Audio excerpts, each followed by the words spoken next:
introdução à econometria já trabalharam com tudo isso. Mas aqui eu vou consolidar um pouquinho mais, exigir um pouquinho mais de vocês em relação à performance dos modelos, tá certo? Tudo que vocês vão ver aqui não tem muita novidade, mas só que é a avaliação do modelo, certo? A avaliação do modelo tem a partir do primeiro capítulo 1, a partir do capítulo 3, a partir do capítulo 4, 5, 8, 10, 11 e 12. O que nós vamos falar hoje vai ser sobre o capítulo 11, certo? Então, vou deixar vocês preparados para poder fazer agora a avaliação do modelo, sob o ponto de vista econométrico, certo? Então, nós vamos lembrar aqui que um dos pressupostos do modelo está lá no Gujarati, na página 87, seção 3.2. Imagine o modelo especificado dessa forma: variável yi, beta 0 mais beta 1, variável explicativa xi mais um termo de erro. Né? Isso pode ser uma variável, uma regressão linear simples, como pode ser uma regressão linear múltipla. O que me interessa aqui é o comportamento do termo de erro. É só esse componente aqui, que pode vir do resultado de qualquer estimação aí. Então, você tem que o princípio básico é que a variância seja constante, ou seja, a dispersão em torno de uma média daqui é constante, né? Então, eu posso especificar a esperança matemática de EI elevado ao quadrado igual a sigma 2 sem nada aqui embaixo, sem isso aqui, ó. Porque se eu tivesse alguma coisa aqui embaixo, à medida que I vai aumentando, eu vou tendo uma variância maior, né? Isso pode ser especificado algebricamente, como isso pode ser especificado matricialmente. A esperança de E é transposto igual a sigma 2I, né? I, que é uma identidade aí, né? Bom, a heterocidacidade e a violação dos pressupostos, né? Quais são as origens de uma heterocidacidade no modelo? Veja, vocês acabaram de estimar o modelo da regra de Taylor, e agora eu quero verificar se esse modelo ele tem ou não performance, certo? Ele tem performance econométrica. Então, se aparecer a heterocidacidade, por que que aparece? Vocês vão pesquisar lá na página 370, na seção 11.1 do Gujarati, e vão perceber o seguinte: lá tem uma explicação a respeito do modelo de aprendizado com erro. O que significa isso? À medida que o tempo vai passando, você vai aprendendo com seus próprios erros, então você vai minimizando os erros. Então você vai tendo maior capacidade de acerto. Isso é natural. E se isso é verdade, e se isso é natural, então a tendência da variância é ir diminuindo ao longo do tempo. Só que o modelo econométrico exige que você tenha variância constante. Ele não pode ter variância no início grande, depois ele vai dispersando, não, vai aproximando, não. Ele tem que ser uma variância constante. É um problema matemático, é um problema do modelo, é uma exigência para que você comece a desenvolver o modelo. Mais adiante a gente corrige isso, mas eu preciso que vocês entendam qual é a natureza desse problema. Um deles assim, a heterocidacidade pode ser até comum em qualquer modelo que eu estimar. Pode ser até comum. Por quê? Por conta desse processo de aprendizado com erro. Então, é possível que isso aconteça, é possível que o aprendizado diminua a variância, então isso é uma violação do pressuposto básico. Renda discricionária quer dizer, à medida que você vai ampliando determinadas faixas de renda de uma sociedade, a variância vai sendo diferente. Então, quando a renda é baixa e quando a renda é alta, e é um caso específico em economia, porque a gente estuda muita renda, né? Renda nacional bruta, renda das famílias, né? Rendas dos investidores. Então, à medida que a renda vai se alterando, a variância também vai se alterando em função da alteração da renda. Então, vocês vão também tirar argumentos sobre isso. Presença de outliers. O que é o outliers? Outliers são pontos aberrantes, são pontos que estão fora daquela reta média. São pontos que aparecem aí porque alguma adversidade aconteceu apresenta aí um outlier. O outlier significa dizer que eu tenho propensão a um modelo com heteroscedacidade. E erro de especificação, ou seja, quando eu tiver com modelo linear e ele é potencial, é um erro de especificação, então eu posso gerar um problema de heteroscedacidade. Então esses são os principais fatores, né, que representam aí a natureza do problema de heteroscedacidade, e a gente também tem que se preocupar, e isso aqui eu já coloquei na aula 2 de vocês lá no vídeo, vocês podem depois dar uma pesquisada, que as consequências de você estimar um modelo com presença de heteroscedacidade é, na realidade, uma consequência que vem atacar a veracidade do parâmetro. O parâmetro que eu estimei, a expectativa do parâmetro estimado tem que ser igual ao parâmetro da minha população, né? O limite da expectativa do meu parâmetro estimado, quando n tende ao infinito, tem que ser igual ao parâmetro da população. Então, veja, eu tenho problemas que eu não posso conviver dentro do nosso modelo econométrico. O parâmetro que eu estimei, ele tem que ser significativo, ele tem que ser representativo. De quem? De uma população. Então, quando eu violo um pressuposto desse, eu posso ter problemas nessas propriedades estatísticas desejadas, sobretudo em variância, né? Porque eu preciso, para ter eficiência no meu modelo econométrico, eu preciso que a variância do parâmetro estimado seja o menor possível em relação a todas as outras possibilidades de estimação. Então, o parâmetro estimado por NQO tem que ser menor que a variância do parâmetro estimado por qualquer outro método. Então, eu preciso que, para o modelo ser eficiente, que os parâmetros tenham variância pequenas, né? Bom, o problema é heteroscedacidade. Como que eu identifico o problema de heteroscedacidade, né? Eu tenho vários testes. Testes informais, testes formais, né? Depois, se eu tenho heteroscedacidade no modelo, ou seja, violação de um pressuposto do método de mínimos quadrados ordinários, eu posso ter como consequência testes de hipóteses falhos, né? Então, eu posso comprometer aqui a minha distribuição de probabilidade ou a estatística que eu estou utilizando, T de Student ou F de Snedeker, né, para fazer o teste de hipótese que nós queremos fazer. Então, eu posso comprometer o teste de hipótese porque eu tenho variância que não é constante, né? Tem dificuldade de estabelecer intervalos de confiança para o parâmetro que eu estou estimando, né? E a correção para problemas com heteroscedacidade, nós vamos ver nas próximas aulas, não vou ver agora, né? Usar métodos distintos, métodos diferentes desses métodos de mínimos quadrados ordinários, que pode ser mínimos quadrados ponderados, fazer correção de Wright, transformação das variáveis, que é o que mais a gente utiliza, né? Fazer transformação das variáveis quando o modelo ele não é linear, ou seja, tem variância não constante. Então, pode ser porque a especificação do modelo está errada, né? Ele é potencial, mas eu estou usando linear. Então, eu vou lá e transformo a variável para que eu possa ter um modelo linear. Então, essas são as possibilidades de correções, né? Bom, o teste informal, nada mais, nada menos que observar um gráfico, né? É checar o comportamento dos resíduos. Você faz o y em função de x e você vai ter o resíduo. Você pode fazer o resíduo em função da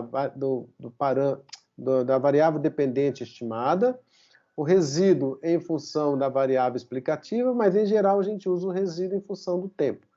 Pega o resíduo, coloca num gráfico de tempo e eu vou ter uma inspeção visual do trajetória desse resíduo, e aí sim eu tenho uma pista, eu tenho uma dica para saber se esse modelo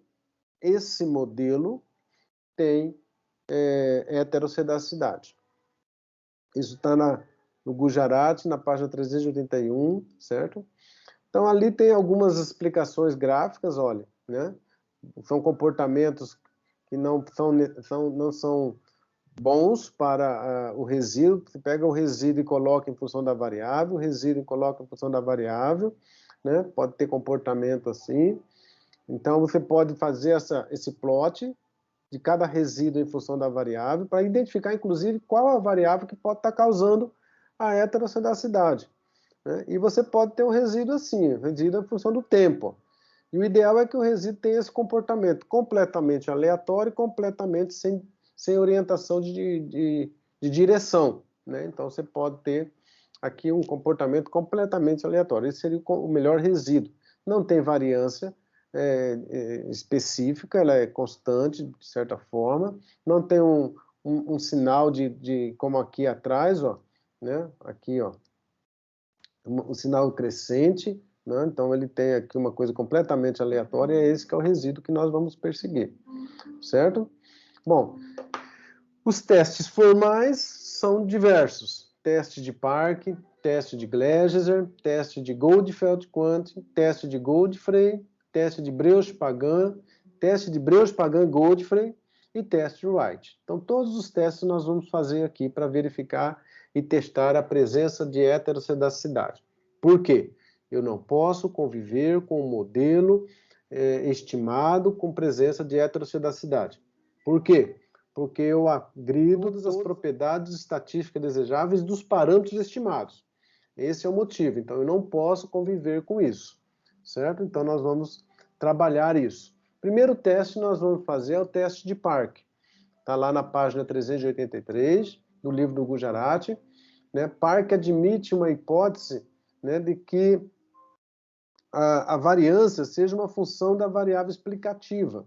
A variância que você está gerando é a função de uma variável explicativa. E a forma funcional sugerida para ele é essa daqui, ó. Então, a variância é a função da variável com uma potência, ó. Então, isso aqui tem um crescimento potencial. Se gerou uma dispersão do meu erro ou da minha variância, significa dizer que eu tenho aí um comportamento exponencial ou potencial. Aqui, no caso, está potencial, ó. Então, ele tem um comportamento crescente, e isso pode estar gerando problema de heterocedacidade. Então, nós vamos fazer o teste se isso é verdade. Qual é a proposta de Park? Né? Ele vai fazer, para linearizar isso aqui, ele vai fazer uma regressão simples, onde ele lineariza a variância, né, em função do logaritmo de sigma 2 mais beta logaritmo da variável explicativa, mais esse troço aqui vezes o logaritmo de E. Como isso aqui, logaritmo de E? Logaritmo natural da base de logaritmo natural na base E, de E é igual a 1. Então, isso aqui fica um resíduo normal. Então, aqui eu tenho um intercepto, né? Um intercepto. Aqui eu tenho um parâmetro, logaritmo da variável explicativa. Então, eu tenho uma regressão normal aqui para ser estimado. Se o meu parâmetro for diferente de zero, essa variável impacta a variância. Se o meu parâmetro for igual a zero, essa variável não impacta a variância. Então, eu estaria testando a presença ou não. Acho o teste de Park o mais intuitivo, por isso que ele está aqui no nosso roteiro. Lá no livro do Gujarati, ele começa por esse teste, por esse modelinho aqui para testar a presença de heterocedacidade, porque você pode pegar cada variável do modelo e testar a presença de variância em função daquela variável. Lembre-se, você está fazendo taxa de juro nominal em função do desvio e em função do hiato do produto. Qual das duas pode estar causando heterocedacidade, se tiver causando heterocedacidade? Então, nós vamos testar um por um para verificar a presença de heterocedacidade aí. Ok? Depois o teste de Gleiser, a segunda bateria de teste, né? Gleiser já é 1969, sugere a regressão dos resíduos absolutos sobre a variável x. Olha, resíduo absoluto. Então, o resíduo não é positivo e negativo, então você parametriza ele, deixa ele só no valor absoluto e faz uma regressão para verificar se x impacta o meu resíduo, né? Ele pode ser função da raiz quadrada da variável explicativa, né? Então, é outro teste. Ele pode ser o inverso, ou seja, a variância, o resíduo que representa a proxy da variância, no valores absolutos, é função do inverso de x. Então, é como se eu estivesse fazendo uma regressão do inverso. E o inverso da raiz quadrada. Nós vamos fazer aqui em sala de aula somente esse e esse, certo? Verificou-se que somente para amostras grandes os modelos dão resultado satisfatório na detecção de heterossedacidade. Nesse caso, uma amostra grande é a amostra acima de 30 observações. No nosso caso, nós estamos de longe com a amostra grande. Então, isso aqui dá resultado satisfatório. Ok? Bom, aí vem o teste de Goldfeld-Quandt. Teste de Goldfeld. Né? Tá lá na página 386, na seção 11.5. Admita o seguinte, que a variância heterossedástica se relaciona com uma variável explicativa. Do mesmo jeito de Park, eu estou admitindo que a variância é função de uma variável explicativa. Só que aqui, veja bem, como é que nós vamos fazer aqui o teste de Goldfeld? Ele vai ordenar os dados da variável x explicativa, coloca em ordem crescente, separa duas amostras, tira 1/5 de observações centrais e ajusta duas regressões, regressão 1 e a regressão 2. Então, veja, eu vou pegar as variáveis explicativas que eu estou julgando causar a heterossedacidade, faço um ranking dela, faço um ranqueamento dela, coloco em ordem crescente de magnitude e separo. Aí separo duas amostras, a primeira amostra, a segunda amostra. O corte do meio é 1/5 das observações centrais. Então, se eu tenho 100, eu vou pegar ali 1/5 e vou dividir ali as duas amostras, certo? Então, vou retirar 1/5 das minhas observações e vou fazer duas amostras. E vou fazer o quê? Depois que eu estimar esses dois modelos, eu vou ter o seguinte, eu vou ter a soma dos quadrados dos resíduos da amostra 2, que é a de baixo, dividido pela soma dos quadrados dos resíduos da amostra 1, que é o de cima. Então, isso aqui é um lambda aqui que eu vou fazer uma estatística em função dessa soma dos quadrados dos resíduos. Esse grau de liberdade é o número lá de parâmetros que eu estou estimando. Aqui no caso aqui são do segundo modelo, quantas variáveis e quantos parâmetros eu estou estimando, né? E aí você vai fazer o seguinte, vai testar o resultado da tabela F com o resultado de lambda, né? E comparar o F com N menos 2 grau de liberdade. Obviamente isso vai sair automático para vocês, mas de qualquer forma eu preciso que vocês entendam o procedimento, como é que ele faz para obter esse lambda aqui para a gente testar a hipótese. A hipótese, quando lambda é igual a 0, o modelo é homocedástico. A hipótese, quando lambda é diferente de 0, o modelo é heterocedástico.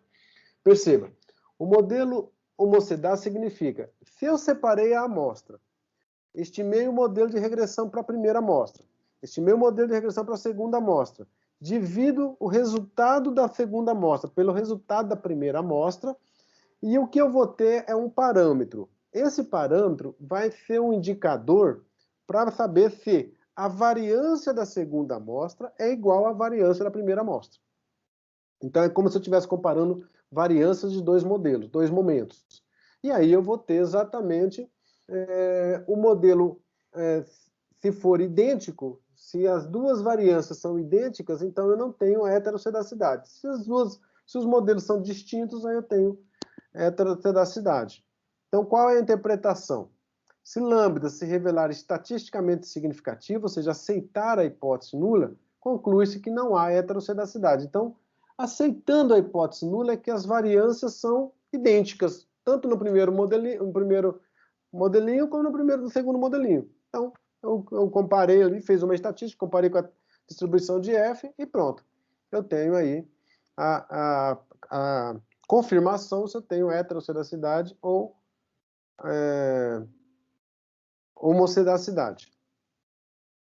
Agora sim, o teste de Breusch-Pagan-Godfrey, né? Então eu vou fazer aqui um modelinho y em função de x1, x2, tá. Aí eu vou pegar essa variância aqui, colocar do lado de cá, ó, sigma 2, e admitir aqui essas variáveis que são explicativas, né? Ou seja, eu posso agora admitir as variáveis que eu julgo ser causadoras dessa aqui. E vou fazer uma etapa aqui, ó. Sigma 2 é igual ao somatório dos resíduos dividido por n, tem uma distribuição de máximo verossemelhança. E aí eu vou calcular uma probabilidade. Também isso aqui vai sair automático para vocês lá na estatística. É interessante que vocês leiam isso com atenção. Vou calcular uma participação da proporção do resíduo em relação à minha variância. E aí eu vou fazer uma regressão dessa proporção em função das variáveis que eu fiz aqui para estimar minha variância, e aí eu vou fazer o teste de hipótese. A hipótese nula é de que esses alfas aqui são iguais a zero, né? E a estatística de teste é N vezes R2, que é o coeficiente de determinação desse modelinho aqui, tem uma distribuição de Q² com grau de liberdade igual a 2. Então, se eu testar que todos esses parâmetros aqui são iguais a zero, eu tenho aqui a homocedacidade, certo? Então, eu quero a probabilidade de que todos os parâmetros, todas as variáveis que eu julgar, que não necessariamente precisa ser todas que estão aqui, aquela que eu julgar ser impactante da variância, eu vou fazer uma regressão e vou obter aqui os parâmetros para eu verificar se ela tem ou não participação na proporção de variância em relação aos meus resíduos. Então, é o teste mais robusto, né? Um teste robusto. Vamos também testar isso lá. E o teste de Wright, que é o último teste que nós vamos mostrar, né? No teste de Wright, a gente vai fazer assim, vai fazer uma regressão, y na função de x1 e z. Aí, o segundo passo é estimar uma regressão auxiliar. Vou pegar o resíduo em função da variável.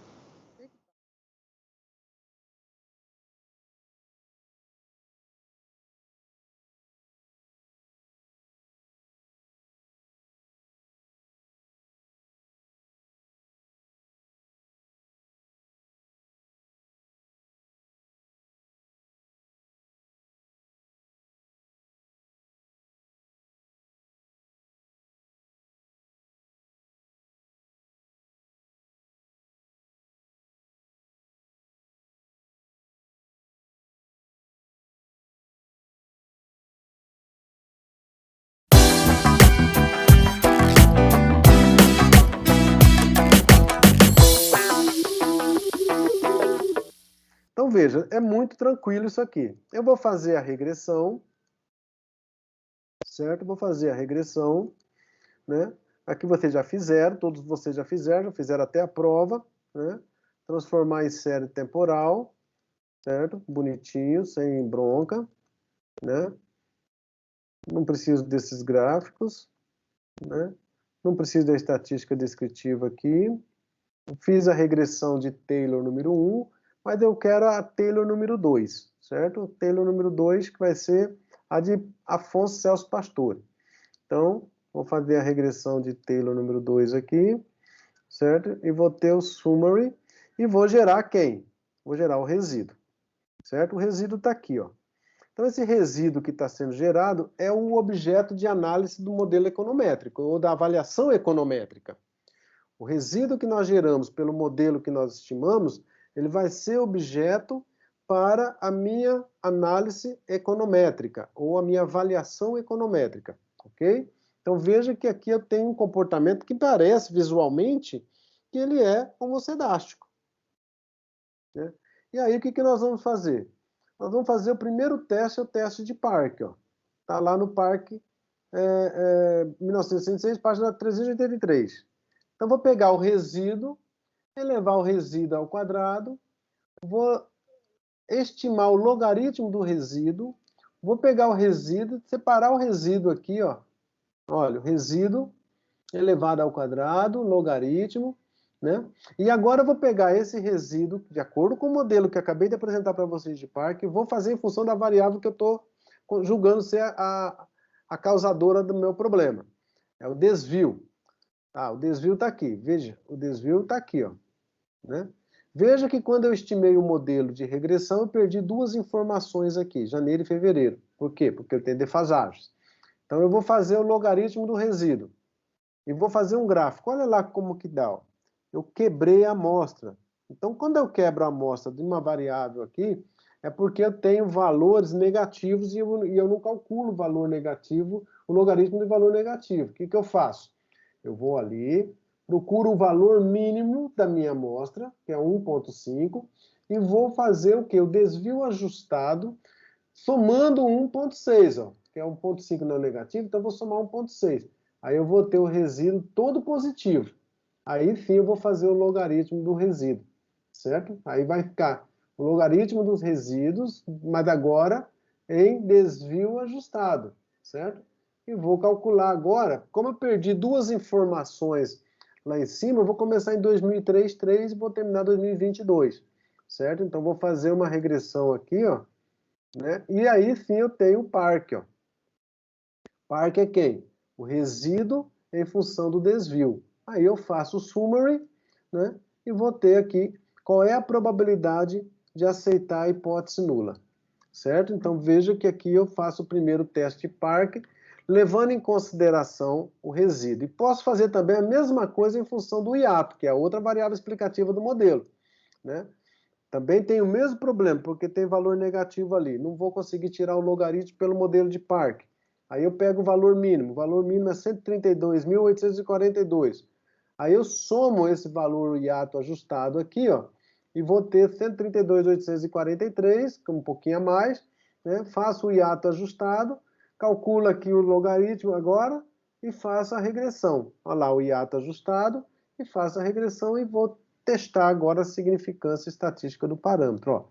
O parâmetro beta 1, qual é a probabilidade de aceitar que ele é igual a zero? Então, veja, eu tenho 95% de probabilidade de aceitar que o parâmetro log de o hiato é zero, então ele é zero estatisticamente, então ele não causa heterossedacidade. E a mesma coisa para o desvio que nós vimos lá. E aí nós vamos fazer, ó, teste de Parque. Eu vou colocar isso aqui numa nota de aula para vocês, no vídeo para vocês.